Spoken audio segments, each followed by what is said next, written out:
is my favourite niece. Did you enjoy your run, Uncle Tim? It was just a wee jog. Up a falls, Hannistown, Black Mountain, Cave Hill. You know, Scrabble Tower looks really lovely this time of morning. Jeez, that was some run. Dan Cal must be fitter than I thought. Son, I am proud of you. Did you enjoy Scrabble Tower? Scrabble Tower? I got as far as Early Town Leisure Centre. Ah, jeez, that's wick. It was further than Dogcat. He collapsed outside the Falls Road Social Security Centre. Ma! There's a taxi outside. Would you pay him? Sick. Somebody has got to fix that bucking lift. Look at the state of you, yous. You're a disgrace to the Republican movement. You've gone all soft. Look at that. Don't. Too many fancy lunches up at Stormont with your fine wines and your Black Forest get-talks. You wouldn't have lasted 2 minutes back in the old days. And Republicans had to be fit. We were constantly on the run. We had to live off the land and on our nerves. Yeah, well, you see, we're on the intellectual wing of the party. That's right. You see, we're the thinkers, the political theorists, the philosophers. Bollocks, stop, I've missed nothing, Dick. I told her to set the video. Ma, did you not set the video? Why'd you not set it yourself? We don't know how to. Intellectual wing? I told you not to marry a weakling. Look what you produced for a son. An imbecile. Spartans used to leave feeble spawn like that on a hillside. I always look forward to your visits, Uncle Tim. Look at me. I'm 75 and I'm worth 10 of you. Come on, I'll take you on. No, we're having a wee beer here, you know. All right, 100 press-ups. On, a two, come on. He wouldn't know how. He hasn't done any press-ups in years. Huh? You're not going to leave me on the side of a hill, are you? Of course not, son. There's laws against litter in the countryside.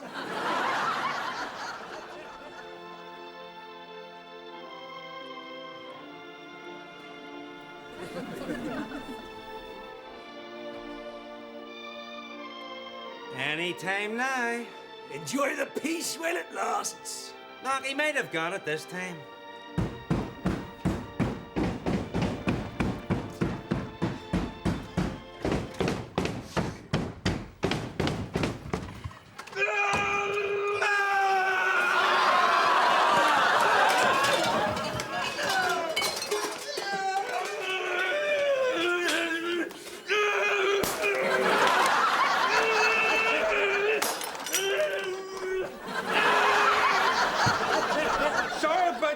I'm upset. The job interview didn't go well then. It's not fair. I would have made a brilliant cross-community youth leader. I could have worked for harmony and understanding amongst the youth of our divided community. Was there a opinion on the interview panel? There was 2 of the bastards. Oh, what was their pathetic excuse this time, eh? Oh, my conviction for armed robbery. Well, that's progress. Usually it's your lack of experience, non-existent qualifications, and demeanour at interview. They brought that up as well, and they said I had no management experience. And what did you say? Would you like to repeat that outside? Well, that probably helped. And when me and the interview panel were outside, I explained to them I've extensive management experience in a paramilitary organisation. I told them mayhem has to be organised and managed, you know. You see, I think your experience is too specialised. In fact, you are probably overqualified for that job. You're right, Andrew. They're just holding this conviction against me. It's not fair. It's prejudice. And it makes me mad. Like, I'm a pastor. I'm a man of the cloth. My reputation's been called into question here. Well, as far as me and your friends are concerned, your reputation has never been in doubt. Oh, thanks, Andrew. Thanks, Merlin. Where's Merlin? Merlin, get in here. Yes, Luke? Come here. Come here. Yous are the best friends I could have. Absolutely, Luke. But I want just for to do a wee job for me. No, Luke, not the post office again. You don't want to spend the rest of your life in jail. Look, stop putting evil temptations into my mind. I walk the path of the Lord now. Mind you, the Lord did smite the money changers in the temple with righteous anger. Maybe, but he wasn't wearing a ski mask and carrying a ripping firearm. No, I remember that lesson at Sunday school. No, what I want is for to do's not illegal. I want is for to get my conviction squashed. Your conviction squashed?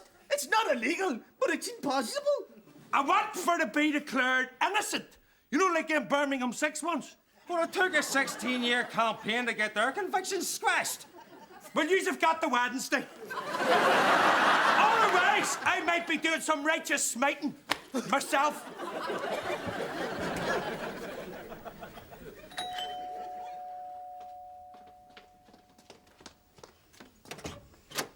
I came as soon as I heard. Is it true, Ma? Is it true? It is. You are not gonna believe it. Did you bring the camcorder? Aye.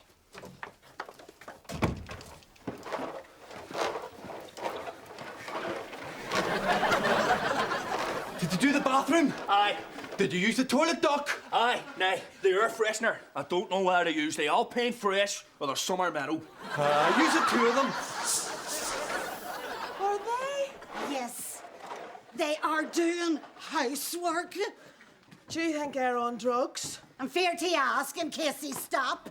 Or maybe they finally realised that domestic chores are not the sole responsibility of the female gender, and that because they live here, they should do a proportionate share of the housework, stop exploiting you, and instead turn their relationship into a partnership of equals. I wish. Apparently Jerry Adams is coming round. How did you know that's a secret? Uncle Tim told me, and Jerry is coming to see him, not you. Aye, says him. Aye, well, he might be right there, Da. I mean, for 30 years you've been inviting Jerry Adams around here, and he's never come. He's always found some pathetic excuse. I'm Dan Maher, of the meet Bill Clinton, I've been interned. And now, just because some old Republican hero happens to be staying here, he finds it convenient to visit. Yeah, what an honour. Jerry Adams in this house. You make sure to camcorder this now, Dimpna. Where is Action Man anyway? Oh. Is that another one of your offspring? I'm Dibna. Another scrawny and inferior type. Look at those hips. How could a woman like that ever breed heroes for Adam?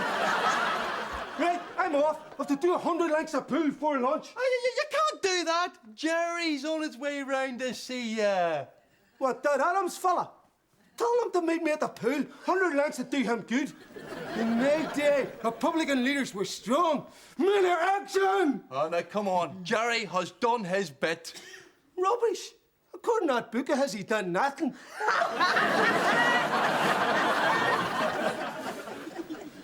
Well, look, I've asked Billy to sit in on this because he is an officer of the law. What? Now, don't behowl that against him.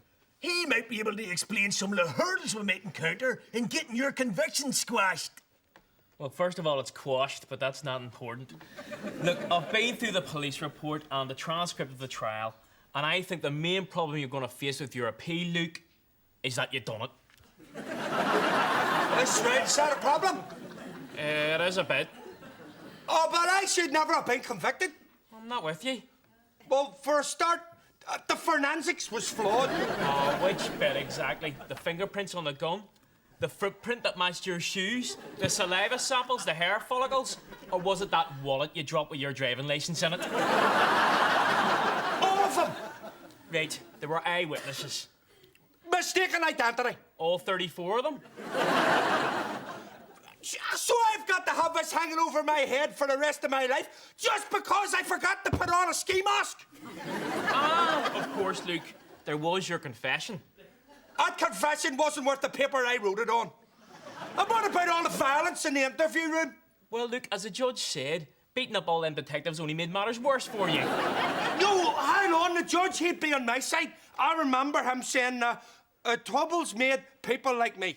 To be fair, Luke, I think what he actually said was people like you made the troubles. It's the same thing, Marilyn.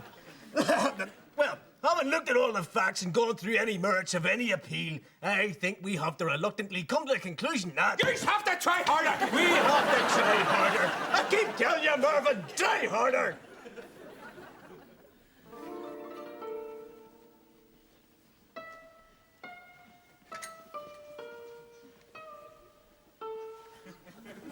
He's gonna hurt us again, Da, isn't he?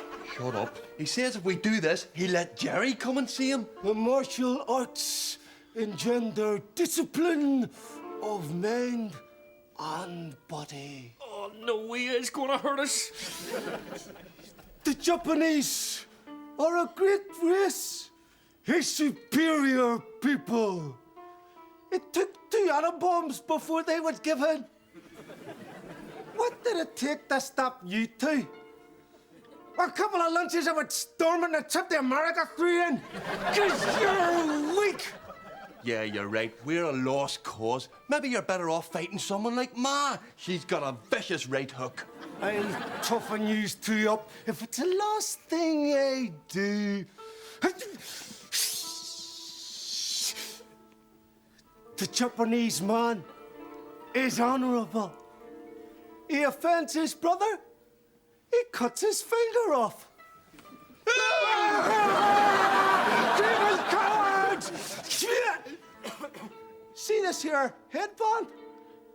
It was given to me by a kamikaze pilot before or after he flew.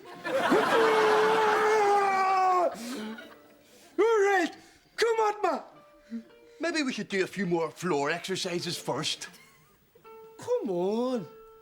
Let's see what you can do against a defenseless soul, man. Banter! Yeah, well, thank you for that expert demonstration.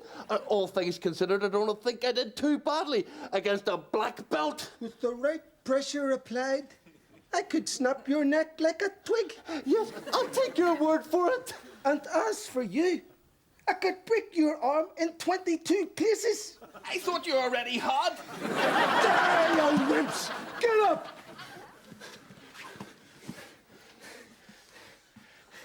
See, when Jerry comes, don't do the judo thing. He won't like it. He had enough of that when he was in the maze. All right, come on. At me again. No, please, Uncle Tim, please, you win. You know what your trouble is? You're afraid. You think having both arms dislocated is painful. Isn't it? Of course it is, you bucket. It's excruciating agony. The point is to enjoy the pain. I will show you how to take pain.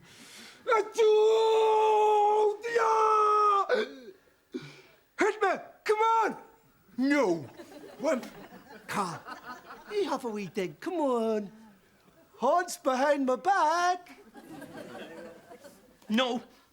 You're gonna grab my hand with your belly button and put me in an arm. Bang! Call yourselves Republicans! You lick-spittled bitty black. Hit me! The Great West Big Pansy! Come on! All right, okay. Yeah! Come on, give me your best shot. You can never find a crowbar when you need one. I'm an Anderson. I can take anything you throw at me.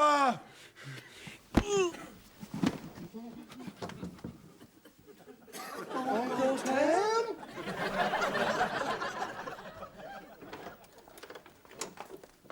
Where's Uncle Tim? He's having a wee bit of a lie down. It took a funny turn, but it's all right. The doctor's with him. There you go, Da. There's his death certificate. 75. Good innings, ain't he? Very lucky to go peacefully in his sleep. True. And you strange that he was dressed in a judo outfit. Maybe you should speak to Ma in private. She is, after all, the next of kin. Of course. Tim, now comfort your mother there. Don't look at me like that. What have you done, Da? You've killed Commandant Tim McSweeney. No, I never. It was an accident. The scourge of the British Empire. A man who spent his life on the run, dodging the hangman's noose. And where does he meet his end? On a judo mat, in the middle of our living room. Shut up, he asked me to hit him. Do you think the court will accept that? Shut the court? What do you mean court? You have to tell them. You have to tell them what happened. Oh, I'll just tell the judge. Yes, Your Honour, I am 6'4" and I did punch a 75-year-old man in the stomach. But it's okay. He asked me to. I kept telling him if he didn't take his insulin, he would drop dead. But he kept forgetting. Insulin, that's right. You hear that, Collie? Forgot to take his insulin. The old boy's number was up. Da, Tim was Ma's favourite uncle. Now she's very upset. Come and speak, tell her. What? You know, comfort her. In a minute. Jerry, just before you call round, I thought I'd better tell you that Uncle Tim has snuffed it. Yes, dead as a dodo. Yeah.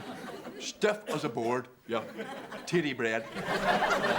You're still coming round though, aren't you? Ah, will you keep it down? I'm trying to talk to Jerry here. Right, look, this is how Mervin's going to prove your innocence. Dim the lights, please, Andy.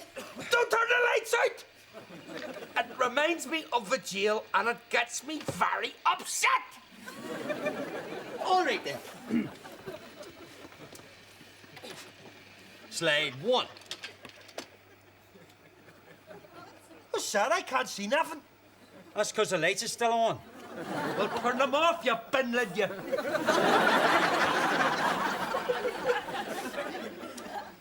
Slide 1. The post office you're alleged to have robbed. No, I remember that. No, you don't, Luke. You were never there. You call me a liar? That's Mrs. Bell, a postmistress. She picked me out of the identity parade. Oh, lovely old woman. Indeed, Mrs. Bell, the prosecution's key witness, who died mysteriously of old age at 92, 17 years after giving evidence in court. A coincidence or a conspiracy at the highest level? You decide. Slide 3. The grassy knoll. Slide 4. The picket fence. What the hell is that about? You have to have a grassy knoll and a picket fence, Luke. It's a conspiracy theory. What are you saying? Did I do this robbery or did I not? Ha ha, you see, already I'm sowing doubt. Well, who done it then? I believe there was a second robber on the grassy knoll behind the picket fence. And that you, Luke, were merely the patsy. Well, who was the second robber then? I shall reveal that to you now, Luke. It's me! Ah, but is it? My case will be that someone who looks exactly like you, dressed exactly like you, went in and robbed that post office, leaving you to take the blame. Lights on it. Do you mean to tell me that there is some bollocks out there committing crimes and getting me framed for it? Sorry about that, Luke. We'll go back to the drawing board. No, you won't. You will get out there and you will find him.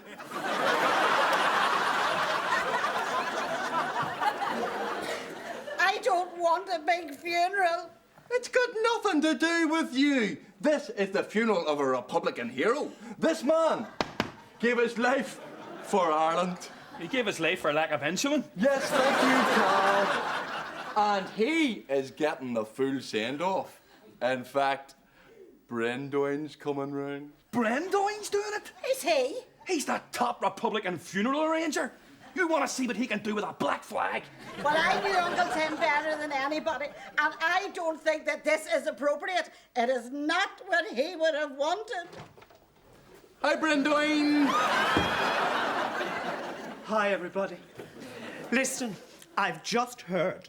So these are only ideas off the top of my head. Oh, no. Coffin up against the wall does not say Republican hero to me. You want to put it in the center of the room. Make a feature of it. In the corners, I see black flags, black flags, black flags. Look, I don't think that I Ma, need this. will you trust me? He knows what he's doing, Ma. All right, give me the keys. Now, out you get. Pacey, pacey. See you in 24 hours.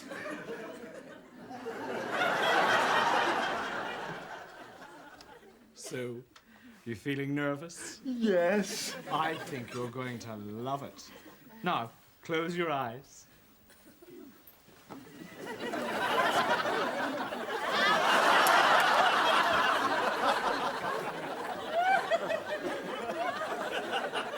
Right. You can open them now. Oh, that is brilliant! Well, I tried move, but it didn't work for me. So it's black, black, black. Now, be honest. What do you think of it? I hate it. Oh, do you really, really hate it? Yeah. Well, tough. You can't touch it till after the funeral. Now, along the funeral route till Milltown, we're going to have to dress every single lamppost. And I thought, black flag. Genius! How does he do it? Now, the graveside oration. It's a big gig. So I think Martin McGuinness can do the warm-up and Jerry can do the eulogy. I think not. Sorry? I think I will be doing the speech. He was, after all, my uncle No, he wasn't. through marriage, and I will be doing it. But Jerry always does the big. Well, he's not doing this one. I never get to do anything, and I'm doing this one. Oh, come on, Da. The Republican movement is bigger than anyone's ego. Exactly. So I'm going to get the limelight for once, and Jerry can stand with the rest of the plebs and listen to my speech about what I think about the future of my Republican movement. Jerry's not going to be very pleased about this. Too bad. You can tell him that if I don't get to do the speech, there won't be any big funeral with thousands of mourners and the media and all. And instead, we'll just give him a private funeral with me and Ma and Cal. You know, like he always wanted. All right, Da. You can be the main speaker. And you make sure the newspapers spell my dad's name right. It's Da with an A.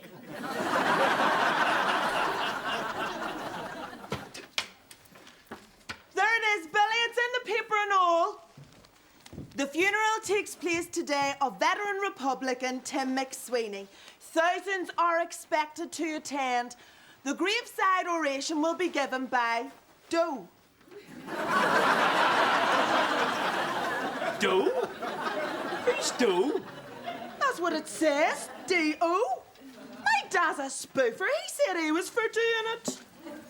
Now, love, do you really want to walk up to Milltown? Why don't you come up in the police helicopter with me? You're just doing that to drown out all the speakers. I was doing the mourners a favour. I thought your dad was speaking. Here, Billy, have a look at that. Does it look like a convincing legal document to you? Did you draft this? Yes, it's a pathetic forgery. Do you think it'll fool Red Hunt, Luke? I've seen better drafted extradition warrants. I don't think Her Majesty the Queen signs herself Lizzie.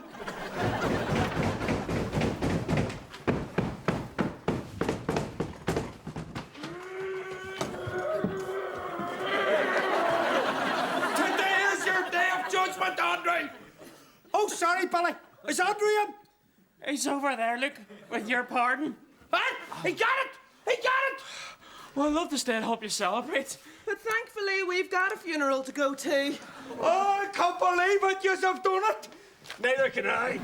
Whereas heretofore people said Red Hand Luke done that post office job a while back, let it be known henceforth that he never done it. And anyone says otherwise is a lying dog. Her Majesty has a lovely way with the words. He is pardoned and should be give any job he wants. Lizzie R. This is my pardon. No, look, it wasn't me. It was Mervyn. It was Mervyn. Was it? Well, thanks for all your hard work, Melvin. But I came round to tell you I don't need my pardon no more. I got a job as a loyalist ex-prisoner rehabilitation club coordinator. Congratulations. I don't know what it means, but you have to have a criminal record to get appointed. See, as I get my conviction put back. Working on it already, Luke. I'm not sure about this, Ma. Hold still. You can't go to a funeral without a suit on. I don't want to go to Uncle Tim's funeral in Uncle Tim's suit. Ah, shut up. He doesn't need it where he is. Will you hurry up or we'll be late for the mass? Would you hear this, Carl? The fools, the fools, the fools. I think you've left out a fools. The fools, the fools, the fools, the fools have left us our Fenian dead. And Ireland unfree shall never be at peace. No, I've changed that wee bit too. And Ireland, without full implementation of the Good Friday Agreement, together with the cotton reforms of the RUC, some cross-border bodies, and the equality agenda, shall never be at peace. What do you think? Hopefully the Brit helicopters will drown it out. I don't care what you say, ma. I hate wearing a suit that once belonged to a dead man. But there's any money in these pockets. Nah, just some old letter. What do you think you're doing? That could be an important historical document.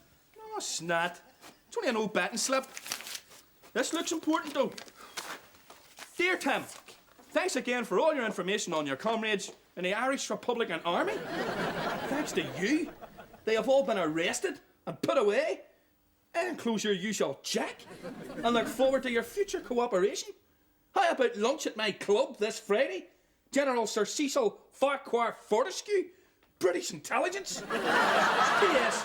If I was you, I would destroy this letter. Pip, pip.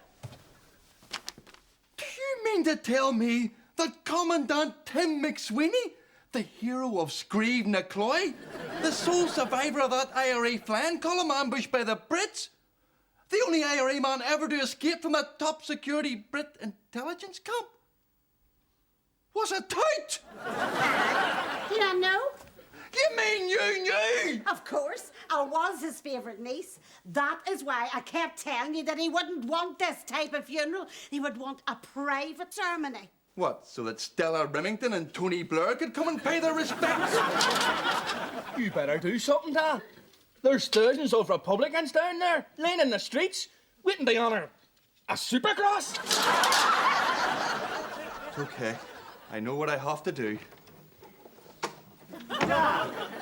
Is there any chance we could start this funeral? We're waiting on you.